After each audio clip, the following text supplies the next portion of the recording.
What's going on, YouTube? It's your boy VCTRFS coming at you on another episode today. See my little chain over here? It's gone. I had to go actually get it clean because it was like pitch black. So hopefully by next video it'll be a little more nicer. I just want to give a couple of shouts. First shouts, a friend of mine's actually. I go hang out in my locals, Jimbo Man 11. Definitely check out his channel. He's definitely starting to put a lot more videos up. I thought I'd give him a shout in the past. I haven't shade like a motherfucker. I do apologize for that side note. I thought he would be shot on path, but I didn't. Check him out. He's a really cool guy. Really cool. He's one of the very few Six Samurai players actually play the deck pretty good. There's not a lot of people. I mean, there's people that play it and whatnot. You get the looks, but you usually get the little kids that play it, little scrubs. But he actually plays it really good. And he's definitely beaten a lot of top tier decks. So he definitely deserves recognition. So check his video out. I think he has a video about the deck. So definitely check it out if you guys are interested. If you guys still play Six Samurais, awesome deck. I'm a huge Six Samurai fan, by the way. Still. Huge fan. Alrighty, to the fucking today's topic. What separates a duelist? Now, there's a lot, especially every locals, there's always someone going, oh, he's a good duelist, or he's a great duelist, and, we really throw our term around so loosely, but it's rare to see someone who's a great duelist. Every locals has that good duelist, but I'm saying for, like, rare, maybe one per locals, if that. To see someone who's just truly great at playing, the game, great at utilizing what he has, all that shit. And I got actually a lot of factors, a lot of things, a list, if you will, of what makes a great duelist separate from a good duelist. Because there are a lot of good duelists out there. They may win the locals once or twice. A great duelist, if he loses, he's still the fucking man. Pro.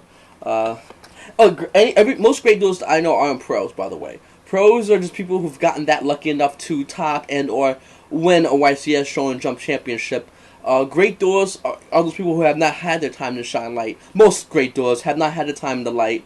And it's unfortunate, either for travel expenses, or just playing different decks, or just drawing bad, or just, whatever it is, being cheated against, whatever it is. There's still a lot of great duelists out there who are, who could fucking be well known and be, like name brand, like you could say, like, oh, that's a nice little Diabolito kind of play. Well, great duels out there, there's a lot of great duels who should have their names as far as what plays are made. And, like I said, my list, great duelists, one of the things to do, they make plays now in preparation for later. Now, this is a move commonly known as, if you have played chess.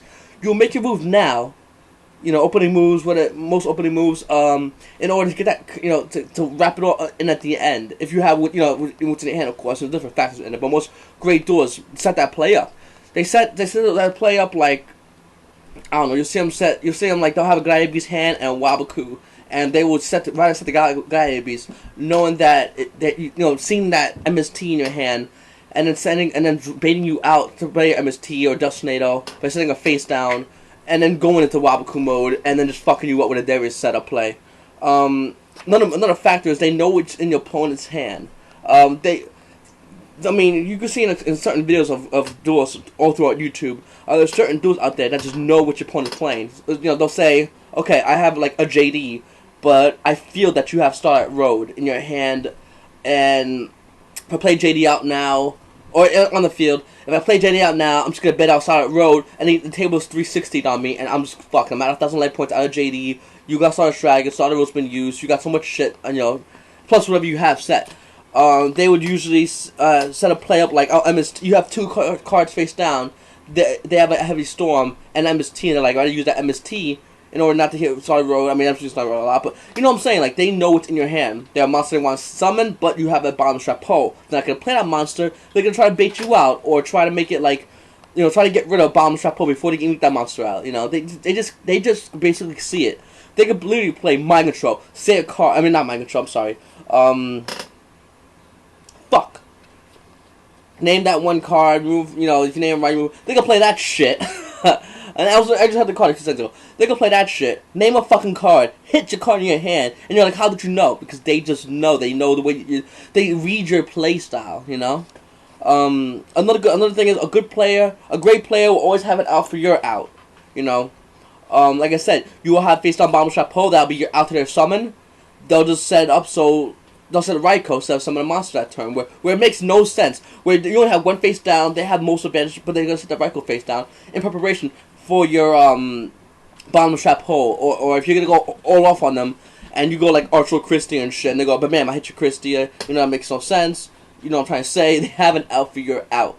I can't really explain it as much as, you know. I didn't write examples down. That's my mistake. I do apologize for that, but you know what I'm trying to say.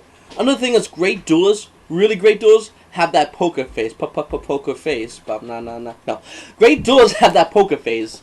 You know, they'll just have that face like whatever. They got a bad hand, good hand. They're just like, all right, my go.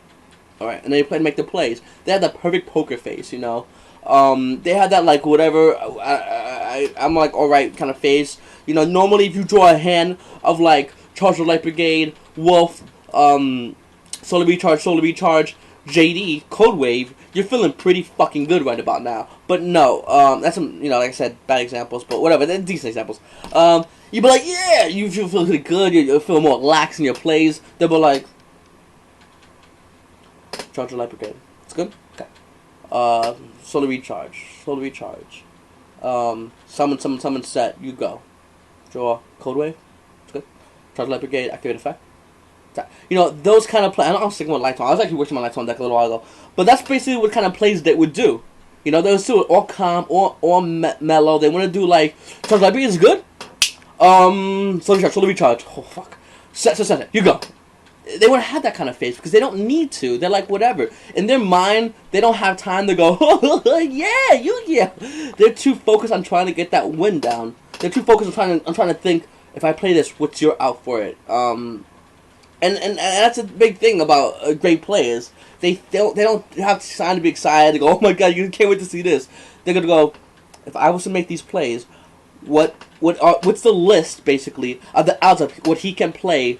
If I know it's like X-Sabers, you know, think of X-Sabers and maybe a tech card or two if they have DD Crow. What's their outs versus what I can do? That's what they mostly do. They don't have time to be excited, and not every time, but most, you know, especially very important matches, they don't have time. Another thing great players do, and I mean, you really see, it's only truly great players who do this, and this is honest truth, it's give advice and not criticize. There's a lot of players out there who criticize. Oh, you're playing that in your deck? What the fuck's wrong with you? You're an idiot. Look at this guy. Look at this moron playing this shit in his deck. And you're like, and the guy's doing this like, okay, why are you doing this? This is just a card game made for 9-year-olds. Great players would go, you know, the reason I'll ask you, what do you think, why you have this in your deck? And I'll tell you, well, I should just draft this in the deck because it has more outs versus what's being played against you, or more of that setup, really. Great players really, you know, definitely give advice, rarely criticize, and not to like, hey, you're an asshole, you're an idiot, look at you, your fucking deck's garbage, you fuck. No, they really stop and help you out. Another thing they do, which is really, I mean, you can literally count it if you watch great players' games. They stop, they draw, obviously, they stop, they look at their hand, they evaluate the outs, and then they make their play. And, I mean, you can literally write this down in a formula, and this is exactly what every great player does. If you ever watched a great player, if you ever watch anyone who really feels a great player, they'll do this. They'll draw, they'll stop, look at their hand, they'll evaluate the outs of what can they play, you know, what outs their opponent has, and their outs for outs if they have that much time, they can, they'll make the play, and they'll set everything up, and they'll say go, and that's every fucking time they'll do that setup. Mid game, they'll add that. You can add looking to the graveyard as a factor, as opposed to looking to your opponent's graveyard. That's another thing they like to do. Not too meticulously. They can look at the graveyard once, twice, a duel, and they know whatever they see, they feel like, okay, you have this is your outs, and that's what great players make out. You know, like I said, good players will do that.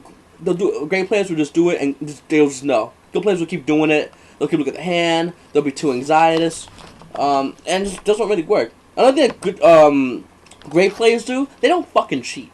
If you was watching this video and going, man, this guy's a great player, think, has he ever cheated in a big tournament, in a regional / Shonen Jump YCS Nationals Championship?